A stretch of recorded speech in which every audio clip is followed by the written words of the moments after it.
Buenas tardes amigos, ¿cómo están? Un gusto saludarles nuevamente en este día de reposo. Vamos a tener nuestro segundo estudio, pero antes vamos a confirmar si ya estamos por ahí en vivo. No vaya a ser que estoy hablando solo. Ok, bien, ya estamos por ahí conectados en vivo. Y bueno, pues recordarán que estamos estudiando el libro de números ahorita en las tardes, justo en las tardes, ya para el cierre de este día de reposo. ¿Cómo estás, Rosa? Muchas gracias por acompañarnos. Es un placer que nos acompañes desde tan lejos, del otro lado del mundo. Así es de que, pues bueno, también un honor porque es bueno, imagínense, es ya tardísimo a la hora que ya están por allá. Obviamente ya es un horario totalmente distinto. Y bueno, desde Argentina, Estados Unidos, Colombia, por ahí nos están acompañando. Muchas gracias amigos. Les decía que estamos, bueno, estudiando el libro de números y estamos en el capítulo, en estos capítulos que hablan del profeta Balaam. Esos capítulos del 22 al 25 hablan del profeta Balaam, del camino de Balaam, las profecías que emitió y que en un momento dado tuvo en su corazón una intención totalmente adversa, distinta, y sin embargo estamos viendo, vamos a ver cómo es que el Señor finalmente tiene control absolutamente de todo, de todo, de todo. E incluso no importa qué tipo de profetas, de visiones tengan, porque si bien es cierto, hay mucho charlatán hoy en día, también es cierto que hay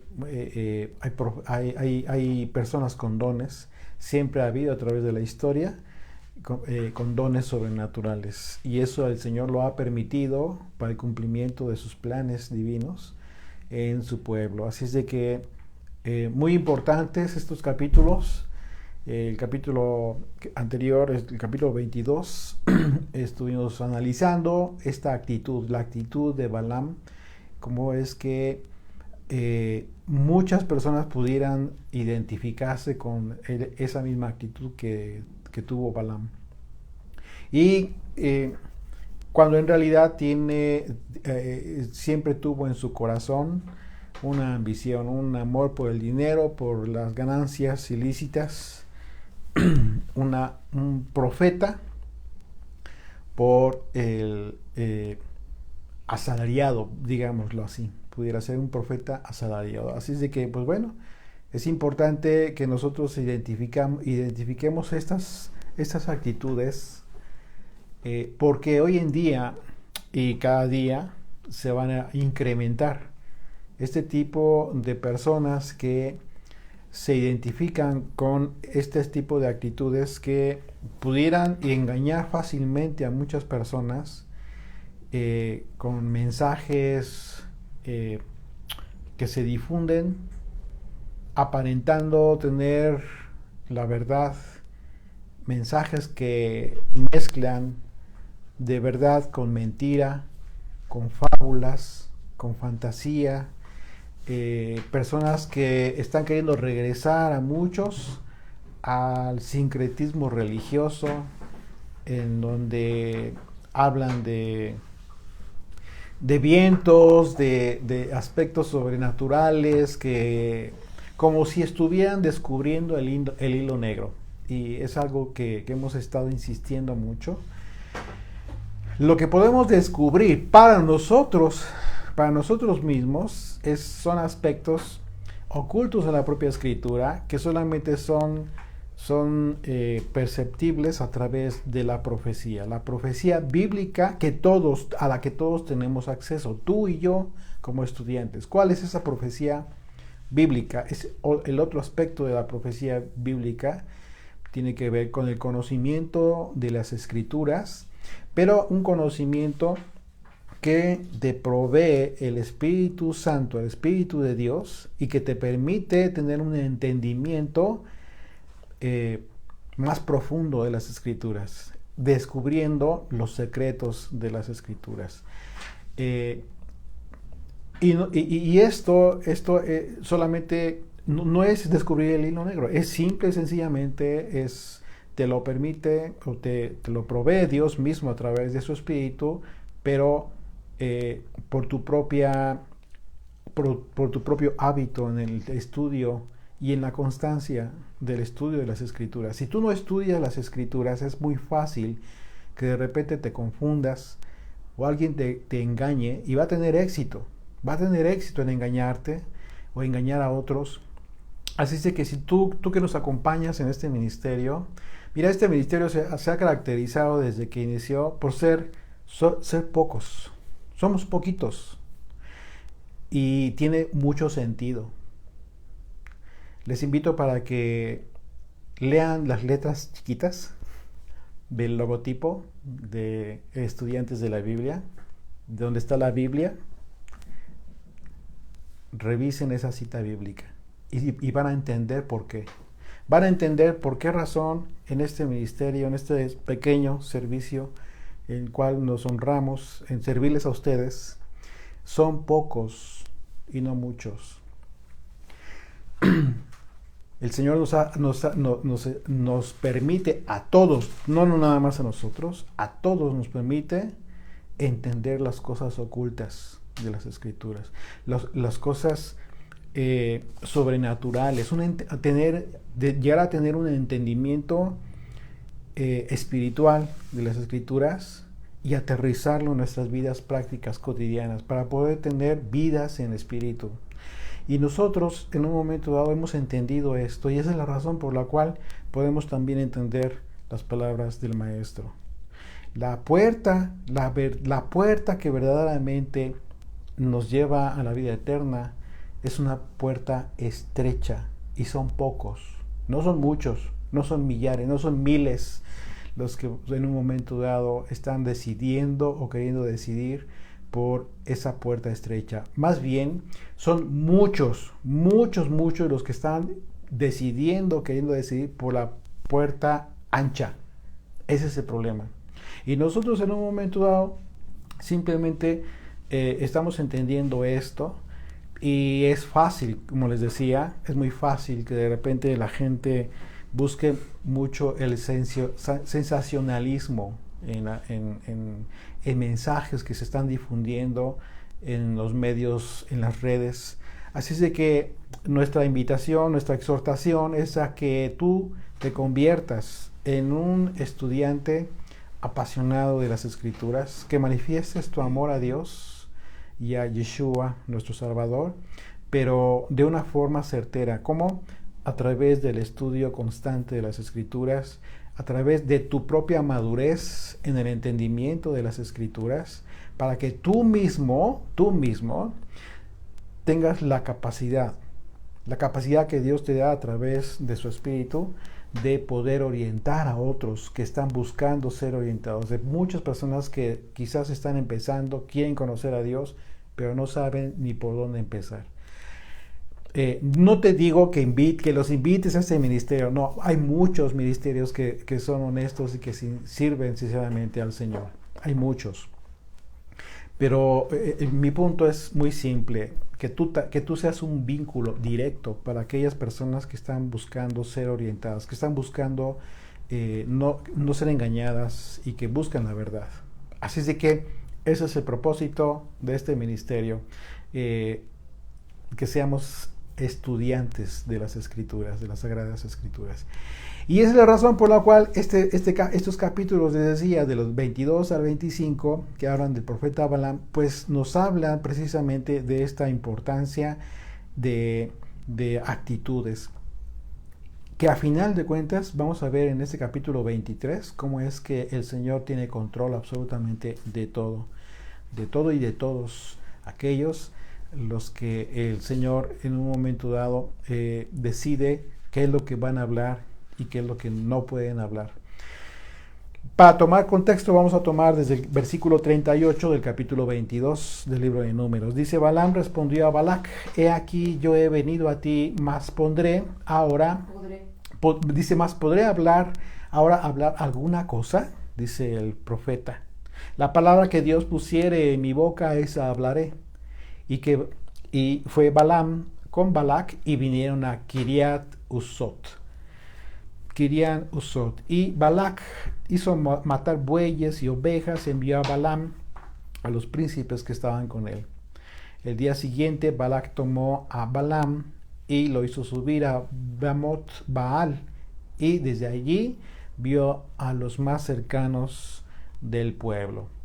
Bueno, querían tener la visión del pueblo de Israel, tenerlos a la vista, porque el propósito de ellos pues era maldecir a Israel. En este capítulo anterior analizamos la conducta de Balaam respecto a la petición que le hizo Balac. ¿En qué sentido? En el sentido de maldecir a Israel. Y las implicaciones espirituales del por qué Balac quería que Israel se fuera lejos de sus tierras, no lo soportaba cerca. Y finalmente Balaam advierte con verdad a Balac que solo lo que Dios ponga en su boca es lo que saldrá de su boca. Así es de que ya anteriormente había informado, le había dicho la verdad a Balac, que Dios no le había permitido maldecir a Israel, porque era pueblo bendito por Dios. Así es de que ya estaba avisado, advertido Balac, el rey ya sabía.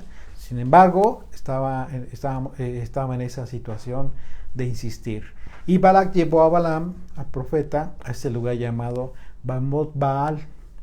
Este fue un lugar en donde se encontraba en la antigüedad, un importante santuario en un lugar elevado. Bamot Baal.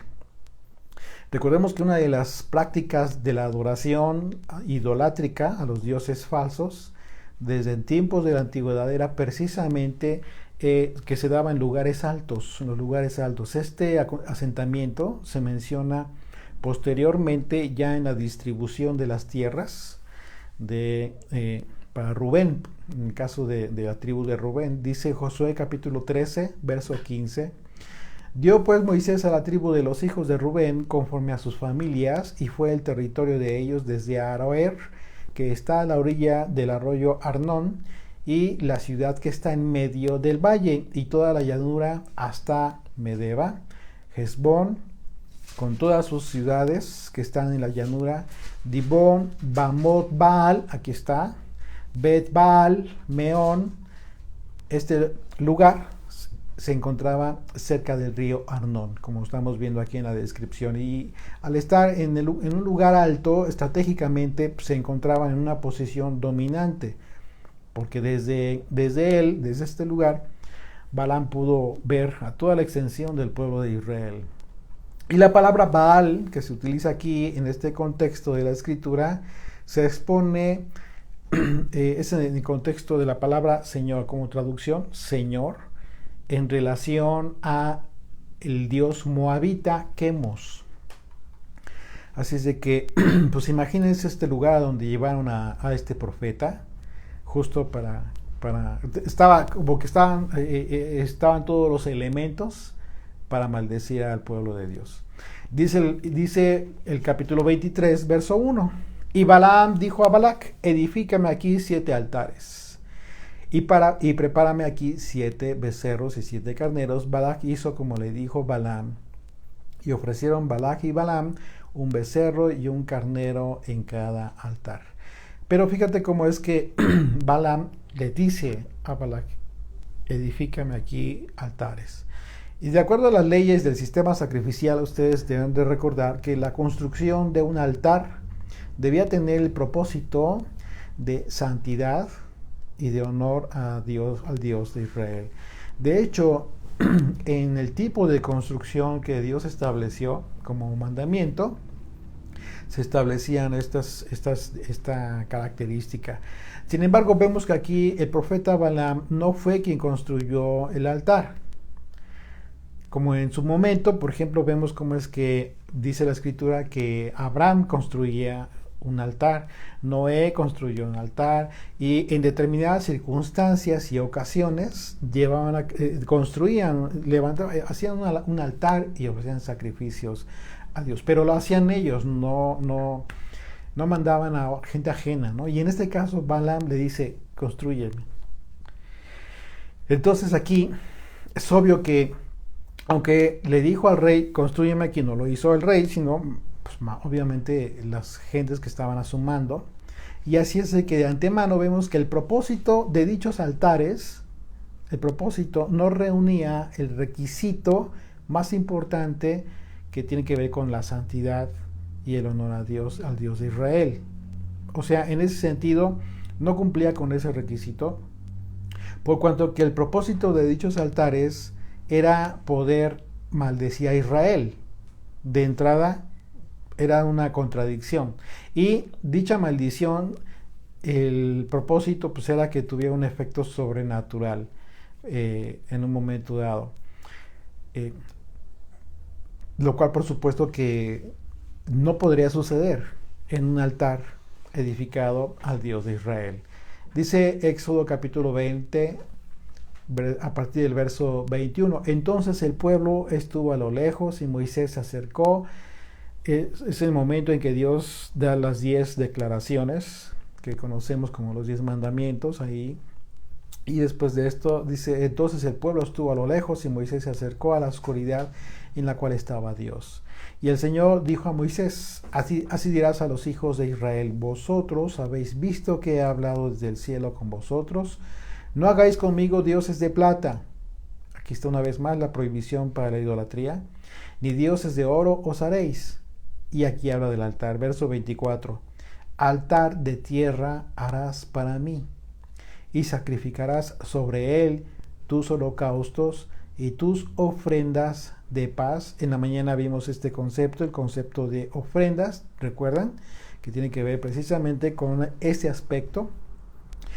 Tus ovejas y tus vacas en todo lugar donde yo hiciere que esté la memoria de mi nombre. ¿Dónde? En cualquier lugar, no, tendría que ser en un lugar establecido específicamente por el Señor. Vemos que en diversos pasajes de la Escritura del Antiguo Testamento, Dios le decía a Abraham o le decía a algún patriarca, hazme un altar y sacrifica esto. Hazme en tal lugar un altar y daban la instrucción. Y esto era importante, era necesario, porque desde ahí nosotros vemos cómo es que aquí se cumple este mandamiento desde antes. Es decir, donde Él hiciere memoria de su nombre. Dice, y vendré a ti y te bendeciré. Y ese era el propósito y las reglas, el mandamiento para la construcción de altares. Así es de que estos altares que estaba construyendo Balac no tienen nada que ver con esto, con todo esto. Y como vemos, entonces el mandamiento que recibió Israel en relación a esta edificación de los altares implicaba un propósito de santidad y de bendición, requisitos que por supuesto los altares edificados por los reyes paganos de la antigüedad no cumplían, sino era todo lo contrario. Esto resulta muy interesante si nosotros consideramos que más allá de los materiales con los que eran construidos los altares y más allá de los animales que eran sacrificados, en realidad, si tú recuerdas el propósito final de los altares, ¿sí?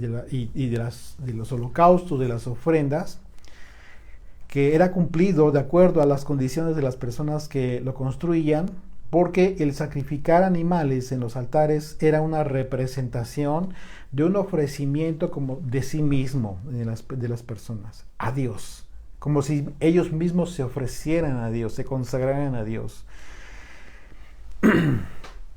Y en el caso de los altares edificados al Dios de Israel, pero en el caso de los dioses a quienes eran fieles los paganos, pues esa era la razón por la cual Balaam le pide en un momento dado al rey Balac que se colocara junto a su holocausto, así le dice, colócate junto a tu holocausto, porque eso implicaba que el altar como una representación de lo que debía ofrecer Balac a Dios, como ofrecerse a él mismo, ¿no? todo totalmente torcido, si te das cuenta, de acuerdo a las reglas establecidas por el Señor, de las reglas de la ley sacrificial. Y a nosotros nos deja esto muy claro, que Dios no recibiría unos holocaustos ofrecidos por Balac, simplemente ¿por qué? Por su condición espiritual, que era de maldad y de perversidad, sin importar cómo estuvieran construidos los o lo que se sacrificara en esos altares. No, era más allá de todo esto, lo que Dios siempre ha observado. Y dice el verso 3, y Balaam dijo a Balac, ponte junto a tu holocausto. Aquí es donde le dice, ponte junto a tu holocausto. Y yo iré, quizás el Señor me vendrá al encuentro, y cualquier cosa que me mostrare, te avisaré. Y se fue a un monte descubierto, y vino Dios al encuentro de Balaam, y éste le dijo, 7 altares he ordenado, y en cada altar he ofrecido un becerro y un holocausto. Y estamos viendo cómo es que aquí la percepción de consagración por parte de Balaam simple y sencillamente estaba desenfocada, estaba totalmente desenfocada. Sabía perfectamente Balaam que Dios no maldeciría a Israel. Y eso era el propósito de todo esto.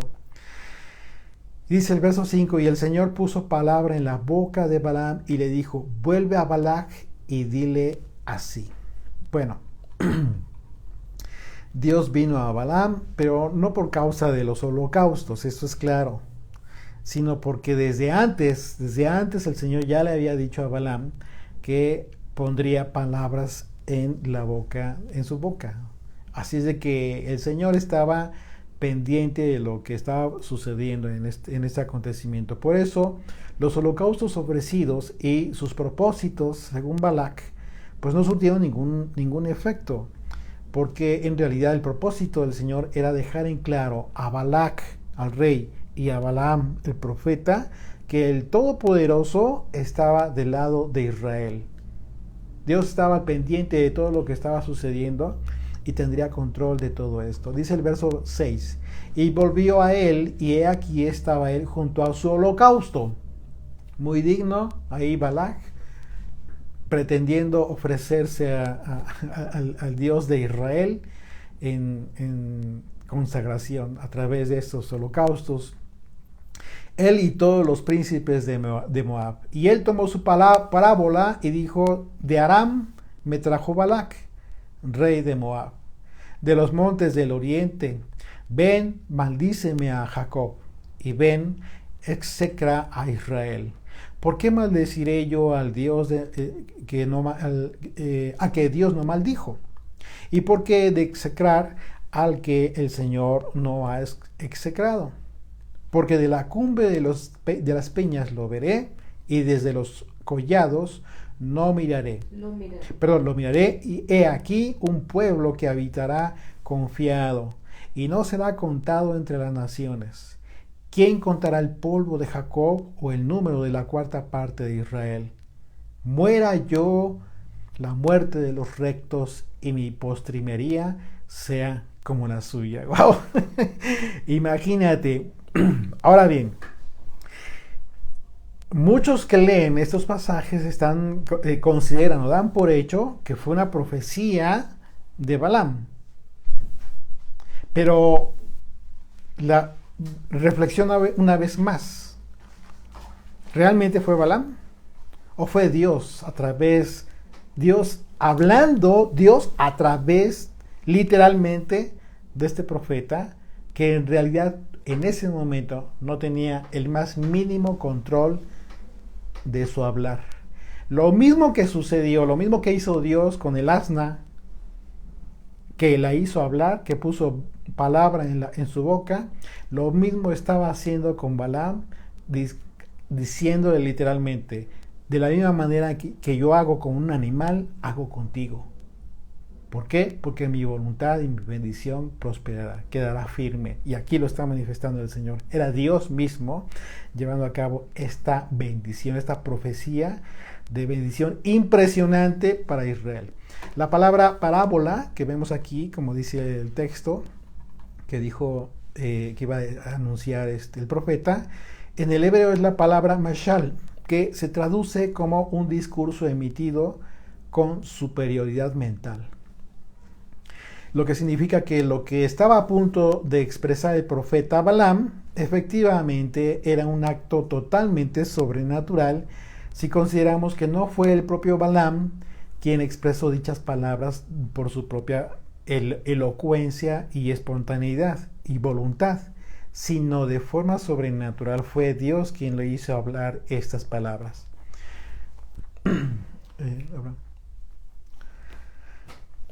Y efectivamente, lejos de que la boca de Balaam saliera maldición, como esperaba el rey Balac para Israel, el profeta emitió esta impresionante profecía. Y de estos pasajes nosotros aprendemos principios bíblicos muy, muy importantes para nuestra fe. Recordemos que el Señor puso palabras en el asna y entendimos en su momento que además de que para Dios no hay imposibles, también el Señor nos va a hacer entender por cualquier medio, cuando nos estemos equivocando. Ahora el Señor estaba poniendo palabras en la boca de Balaam, palabras que eran todo lo contrario a lo que estaba esperando Balac. Y contrario a todos los propósitos de estos altares que fueron construidos y holocaustos ofrecidos por ese rey pagano. Esto significa que por cuanto que Dios ha prometido que su bendición estará sobre su pueblo, nada ni nadie que pretenda hacernos daño logrará su objetivo. Y eso es algo que nos da mucha paz también, porque justo lo que estaba pasando en este escenario es que Israel no había provocado en ninguna manera a Balac. Hasta este momento no le había generado ningún problema a Balac. Este rey impío estaba buscando hacerle daño a Israel, y como ya lo analizamos en el estudio del capítulo anterior, eso tiene que ver con el aspecto espiritual de maldad, en donde los demonios no resisten la presencia de la santidad de los hijos de Israel. Por esa razón quería alejarlos. Esto era natural. Y estamos hablando de un aspecto espiritual que siempre se ha movido en todo el mundo, pero que a los ojos naturales, pues obviamente que no es perceptible. Es perceptible solamente cuando tú en un momento dado has desarrollado tu sensibilidad espiritual. Puedes tú percibir esto y puedes entender también que no son las personas, sino son los demonios que están detrás de las personas. Son las entes espirituales que en un momento dado están incomodados. ¿Ustedes recuerdan cómo es que aquella ocasión en que Yeshua llegó a una sinagoga y de repente uno de los congregantes, cualquiera que conocía de años quizás, comenzó a gritar y a hablar que Jesucristo, eres tú el Hijo de Dios, etcétera, etcétera, hasta que lo cayó, ordenó que se callara el Señor y salió de ahí. ¿Qué es lo que sucede aquí? Bueno, los espíritus de maldad no resisten la santidad. Eso es una regla básica desde entonces. Así es de que lo que estaba sucediendo en este escenario es justo esto. Balac estaba empecinado en perjudicar a Israel, quizás debilitarlo, no sé, pero el asunto es que hasta este momento no se había metido con ellos. De manera que esta es una gran lección para aprender. Si somos parte del pueblo de Dios, debemos permanecer con calma en donde quiera que estemos, donde quiera que nos encontremos, porque Dios estará con nosotros y cualquier hechizo, cualquier conjuro, cualquier maldición, etcétera, que se pretenda en contra de nosotros, en contra tuya, en contra de tu familia, en realidad resultará lo contrario. Y seguramente muchos de nosotros ya lo hemos confirmado. Esta es una gran verdad. Si tú consideras, quizás esto ya lo has confirmado en tu propia vida. El Señor está contigo y el Señor no ha permitido que todas aquellas maldiciones, hechizos que tanta gente con la cual quisiera perjudicarte, no han surtido efectos. Y la razón aquí la estamos viendo. el Señor está de nuestro lado. Por otro lado, también resulta muy, muy importante que recordemos a quién les estaba protegiendo el Señor. Justo, específicamente, a la generación de Israel que sí había creído en Dios acerca de conquistar la tierra prometida. Para este entonces, ya la generación que incrédula, pues ya habían pasado todos aquellos años, pues ya habían muerto. Estos eran los descendientes, los que sí habían creído.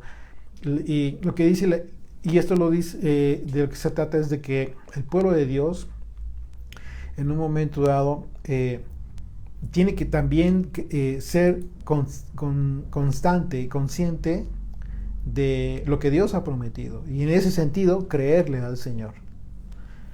¿Ok? Así es de que si somos pueblo del Señor, debemos manifestarlo no solamente de boca, sino con nuestra vida. ¿Y de qué manera? ¿De qué manera tajante, literal, tú puedes estar seguro que eres pueblo del Señor? Bueno, a partir de que haces pacto con el Dios de Israel. Eso es una regla básica. ¿Por qué? Porque una vez que haces pacto con el Dios de Israel, te comprometes a servirle. ¿Y de qué manera le sirves? Siendo obediente a su ley, viviendo conforme a su voluntad. Eso es más de lo que muchos hoy en día pretenden como servir a Dios cuando no tiene nada que ver con su voluntad sino con sus propias ideas. Verdaderamente servir a Dios tiene que ver con cumplir con la voluntad de Dios. Y una vez que haces pacto, te comprometes a eso. Si tú no estás en pacto y simplemente estás de aquí para allá, como dice la Escritura también, como nubes sin agua, qué triste. Es tiempo de que tomes una decisión. No puedes permanecer todo el tiempo de esa manera. Tienes que tomar la decisión de servirle al Dios de Israel, porque es la mejor opción que tú tienes en esta vida. Y vemos algo impresionante. Balaam dijo que deseaba morir la muerte de los rectos. Qué impresionante. Y que su postrimería fuera como la de Israel. Eso es sorprendente si estamos considerando que fue Dios quien puso estas palabras en la boca del profeta. Lo que implicó una impresionante lección para el profeta Balaam. Como si Dios le estuviera dando una lección a este profeta acerca de lo que precisamente no era Balaam. Es decir, el contemplar, le hizo contemplar a Balaam la posibilidad de maldecir a Israel. Definitivamente esto no era posible. No era algo que pudiera en un momento no era algo recto. Pero dice, deseara morir la muerte de los rectos. ¿Y qué estaba queriendo hacer Balaam? ¿A qué se prestó? Hacer algo que no era recto. Entonces, al decir esto, sino Dios a través le está dando una lección impresionante, ¿sí? a Balaam, diciendo esto yo quisiera, pero no lo puedo lograr haciendo lo que hago, con el tipo de vida, con el tipo de pensamiento que estoy teniendo. Así es de que también al hablar de su postrimería, ¿sí? Era como si Dios también estuviera diciendo a través de su propia boca, a él mismo, a Balaam, que su descendencia no tendría su bendición como la descendencia de Israel. Terrible. Lo estaba castigando de forma impresionante a Balaam. La religión, si tú te das cuenta, la religión, una de las cosas que hace es que evita que las personas sean conscientes de su verdadera condición delante de Dios. Y como vemos, el hecho de que Balaam tuviera contacto con Dios, pues eso no garantiza de ninguna manera que Balaam tuviera la bendición de Dios. Así pasa con las personas. Muchos podrán recibir señales sobrenaturales incluso, ¿sí? Sin embargo, eso no es una garantía de que sea un hijo de Dios. Y al ser una persona religiosa, pues esa persona no hace diferencia entre lo recto y lo justo. No le permite la religión, su estructura religiosa aquí en su mente, no le permite tener esa claridad para hacer esa diferencia entre lo justo y lo recto, entre lo profano y lo limpio. Y viven sus vidas en consecuencia. Dice el verso 11. Entonces Balac dijo a Balaam: ¿qué me has hecho? Te he traído para que maldigas a mis enemigos y aquí has proferido bendiciones. Y él respondió y dijo: ¿no cuidaré de decir lo que el Señor ponga en mi boca? Y dijo Balac: te ruego que vengas conmigo a otro lugar, desde el cual los veas, solamente los más cercanos verás, y no los verás todos, y desde allí me los maldecirás. Y estaba insistiendo Balac, dice el verso 14, y lo llevó al campo de Sofín, a la cumbre de Pisga, y edificó 7 altares, y ofreció un becerro y un carnero en cada altar. Entonces él dijo a Balac: ponte aquí junto a tu holocausto, una vez más, y yo iré a encontrar a Dios allí. Y el Señor salió al encuentro de Balaam, y puso palabra en su boca, y le dijo: vuelve a Balac y dile así. Imagínense que es como si Dios colocara una piedra de fuego en su boca de Balac, de tal manera que en el momento que abriera la boca Balac, simplemente saldría estas bendiciones, y no algo propio del profeta. Ya no tendría opción de decir algo más, algo impresionante. Así me imagino que pudiera haber sucedido. Dice, entonces dice, verso 17, y vino a él, y he aquí que él estaba junto a su holocausto, y con él los príncipes de Moab. Y le dijo Balac: ¿qué ha dicho el Señor? Entonces él tomó su parábola y dijo: Balac, levántate y oye. Escucha mis palabras, hijo de Zippor. Dios no es hombre para que mienta, ni hijo de hombre para que se arrepienta. Él dijo y no oirá, habló y no ejecutará. He aquí, he recibido orden de bendecir. Él dio bendición y no podré revocarla. No ha notado iniquidad en Jacob, ni ha visto perversidad en Israel. El Señor, su Dios, está con él, y júbilo de rey en él. Dios los ha sacado de Egipto, tiene fuerzas como de búfalo, porque contra Jacob no hay agüero ni adivinación contra Israel. Y estas palabras son para ti también, si eres Israel. Como ahora será dicho de Jacob y de Israel lo que ha hecho Dios. He aquí el pueblo que como león se levantará y como león se erguirá, no se echará hasta que devore la presa y beba la sangre de los muertos. Wow, impresionante esta profecía.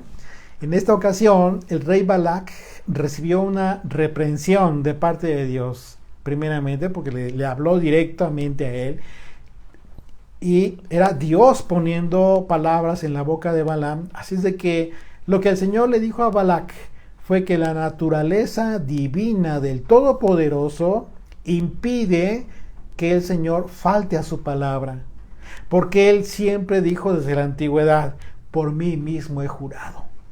Así es de que, imagínate, el Señor en un momento dado, su esencia, su naturaleza, le impide no ser fiel a sí mismo. Él cumple, por eso lo afirma, lo confirma: Él no es hombre para que mienta. Y, por supuesto, la imposibilidad para este profeta para revocar dicha bendición. Y al hablar de revocar, esto implica que la bendición que da el Señor es un acto de tracto sucesivo, es decir, que era una vez que fue dada esta bendición desde la antigüedad, permanece y permanecerá por el espacio y el tiempo establecido por Dios, por siempre. La profecía... Sí, aquí en el verso 21 dice, no ha notado iniquidad en Jacob. Para allá vamos. Siendo que ya habían pecado un buen. Sí, claro. Y sí. luego, en ese momento así dice el Señor, como para no hacer quedar mal al pueblo. Más que eso, no es para que... ahorita lo vamos a explicar. De hecho, la profecía anunciada por Balaam habla de que Dios no ha notado iniquidad ni perversidad en Israel. Y hay una razón. La razón es porque recordemos que la presencia divina estaba en medio de Israel. El Señor era quien santificaba a Israel en todo tiempo, en todo momento. De ahí la importancia de la ley sacrificial. ¿Cuál era el propósito de la ley sacrificial? Mantenía una conciencia en los israelitas permanente para mantenerse alejados del pecado. Que aunque pecaban, como bien lo dices, por rebelión, etc., aún así, al tener la posibilidad de expiar sus pecados por medio de los sacrificios en el tabernáculo, eso hacía que el pueblo se mantuviera más consciente de su condición delante de Dios. No eran perfectos, o sea, no dice el Señor, son perfectos, son sin pecado. No, delante de mí no tienen perversidad, no tienen iniquidad, no ha visto iniquidad en Jacob. Ese es el amor de Dios, o sea, en beneficio, y recuerden que cuando analizamos todo la ley sacrificial desde Éxodo Levítico, hemos analizado esto precisamente, que ha sido en beneficio del pueblo desde ese entonces. Así es de que en esta expresión Dios manifestó al rey Balac que en ninguna manera Israel hasta ese momento era igual que las naciones cananeas, y decimos que hasta ese momento, bueno, porque posteriormente en el capítulo 25 de Números vemos que el Señor comenzó a matar a los israelitas por el pecado de la fornicación que cometieron con las mujeres moabitas, como veremos más adelante. En esta bendición proferida por Balaam se menciona que Dios sacó a Israel de Egipto, un aspecto también importante, y esto por supuesto que tiene toda la implicación de advertir a Balac. Le estaba advirtiendo Dios a Balac que todo el poder que fue manifiesto en Egipto para destruir aquella nación tan poderosa era la misma magnitud de poder con la que Dios protegería a Israel. Le está diciendo, no te metas con la niña de mi ojo. Podríamos nosotros imaginar que al escuchar al profeta hablar estas palabras, en una persona consciente infundirían temor al darse cuenta de que el rey Balac estaba pretendiendo enfrentarse con Dios mismo, no con un pueblo cualquiera. Estaba saliendo Dios por Israel. Y vemos que también se manifiesta el poderío de Israel, pero en realidad al hablar del poderío de Israel es una expresión que alude al poderío del Dios de Israel, al decir que tiene fuerzas como de búfalo. Y una expresión importante que refiere a la característica peculiar del búfalo. ¿Cuál es la característica más importante del búfalo en este contexto? La fuerza, el poder. Bueno, en ese sentido, la palabra búfalo en la palabra es la palabra rem, y en algunas traducciones, como la traducción King James o la traducción de la Biblia de los Jubileos, hay otras que se traduce como unicornio. Se traduce como unicornio. Dios dice en algunas tradiciones, Dios los ha sacado de Egipto, tiene fuerzas como de unicornio. Así se traduce. Bueno, en ese sentido, pareciera que el contexto de esta expresión, fuerzas como de búfalo, en realidad tiene que ver con el simbolismo que la Biblia le adjudica al cuerno, a un cuerno, proféticamente hablando. Por ejemplo, en las profecías de Daniel, vemos que se habla de cuernos y un cuerno, etcétera, que alude precisamente a gobiernos, a poder, a príncipes, a reinos.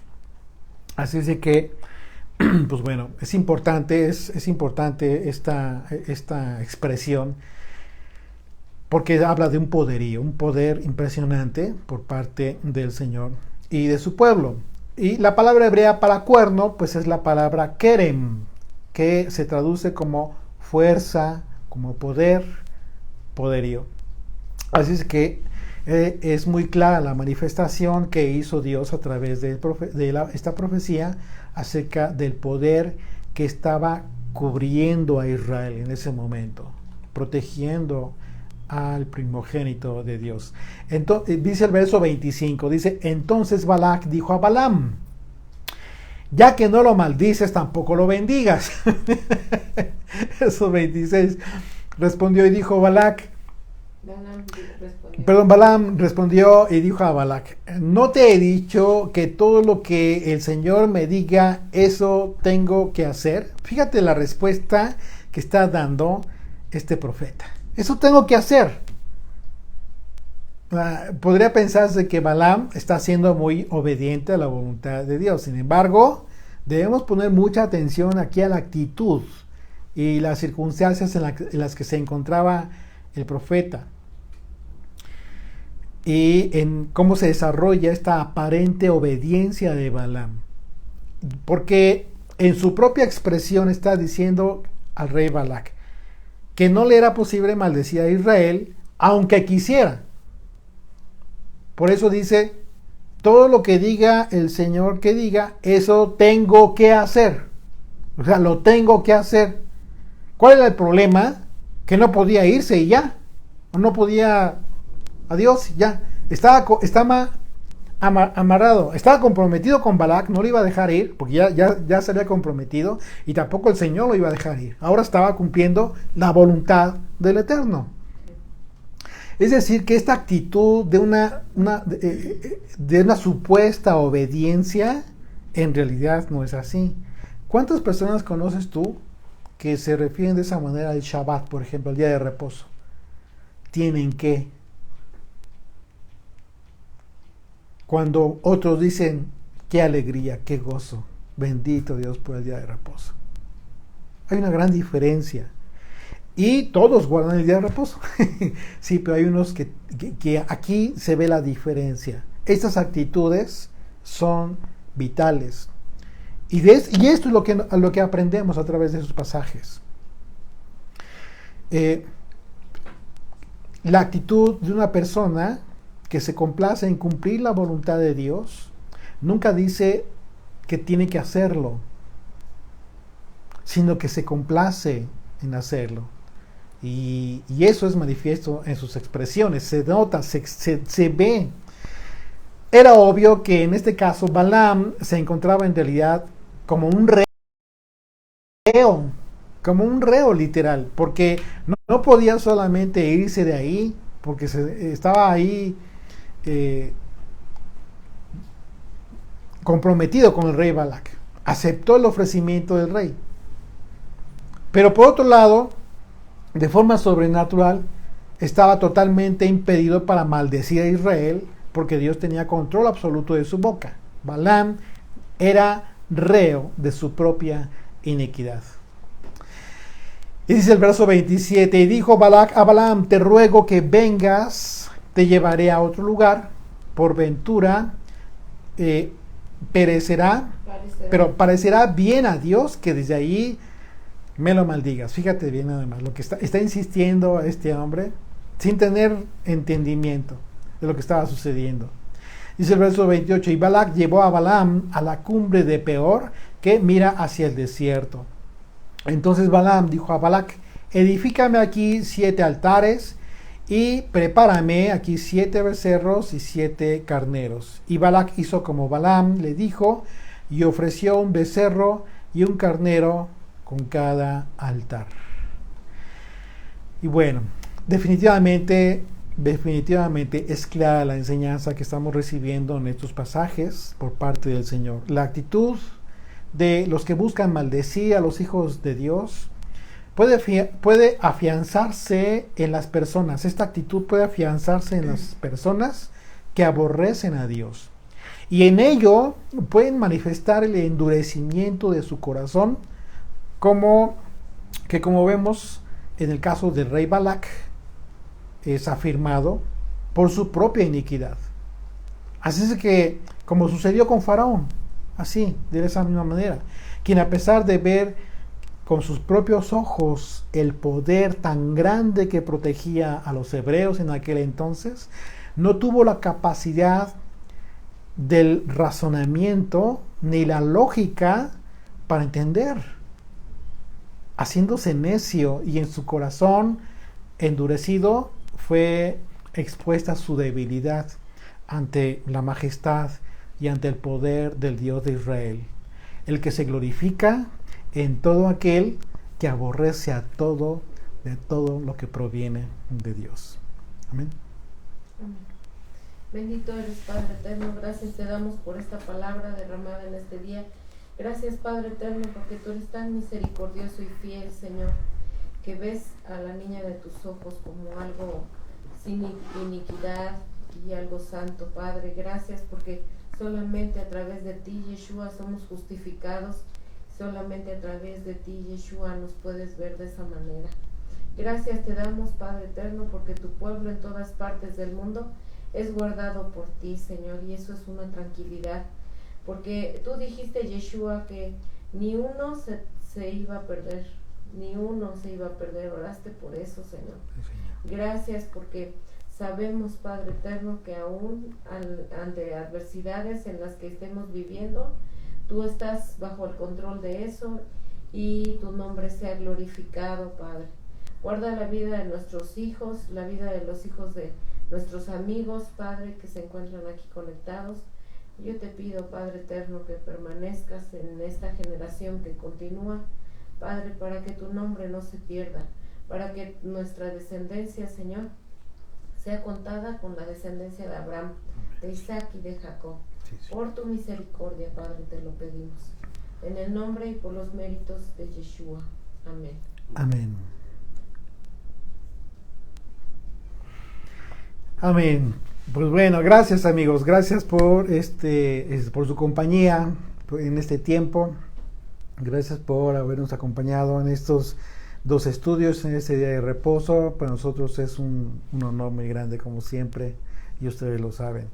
Así es de que, pues bueno, esperamos que tengan una buena semana, una semana bendecida a partir de este momento. Que el Señor les guarde de todo mal, que el Señor se manifieste alrededor de ustedes, como lo hizo con Israel, delante de aquel profeta y delante de aquel rey malvado e inicuo.